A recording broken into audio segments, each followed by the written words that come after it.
I'll wait till escapably. Today we're back with the sixth labor of Hercules, which is to kill the Stymphalian birds.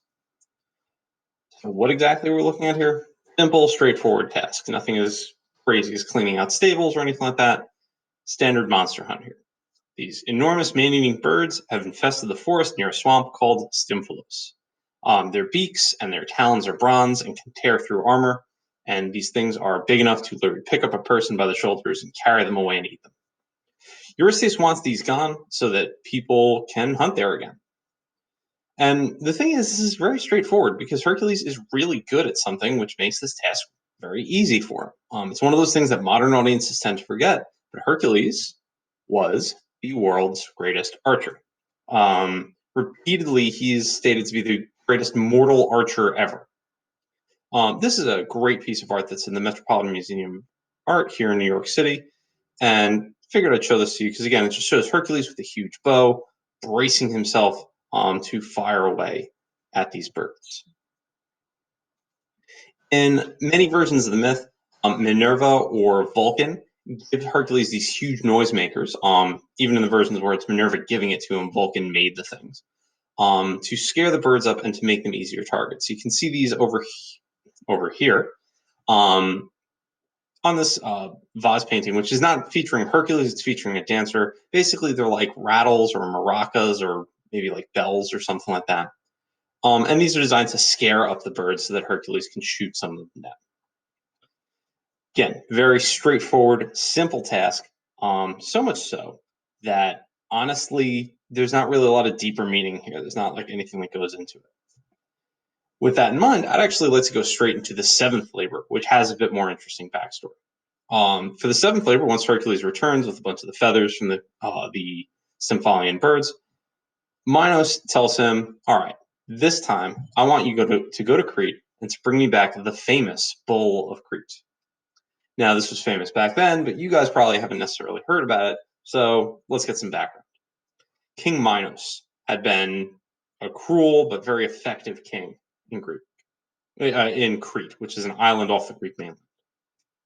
One day, he was about to make a sacrifice to Neptune, and he noticed that none of his bulls were perfect. They all seemed like kind of shabby in some way or another. So he goes down to the ocean and he prays, and he says, Neptune, I want to make a sacrifice for you, but I wouldn't dare offend you by sacrificing an imperfect bull. If only you could send me something that was worth sacrificing to you, I could complete the sacrifice. This bull charges out of the ocean, stops right in front of King Minos, and bows in front of him. Minos hesitates. Bulls make other cattle when you leave them alone with cows for long enough. And what he decides to do is to try and breed this great bull with his cows to increase his own wealth. He gets punished for this. The way he gets punished is that Minos' wife gives birth to a half man, half bull, the famous Minotaur of Greek myth, that somehow also eats human flesh. How Minos deals with the Minotaur is a study for another time. We're here with Hercules. We want the bull. Hercules travels by boat to Crete, again, being careful, making sure that he's not going to get in trouble for having somebody else sail the boat, that he doesn't have to swim it or anything like that, because he's worried about getting caught up in it. Hercules just needs to get the bull back alive. Eurystheus doesn't care how he does it, as long as nobody else is directly helping him with the bull. So Hercules travels to Crete, tells King Minos what he's there to do because he's famous at this point and doesn't want any trouble. Minos wants this bull gone. It's broken out of his thing. It fathered this awful Minotaur. And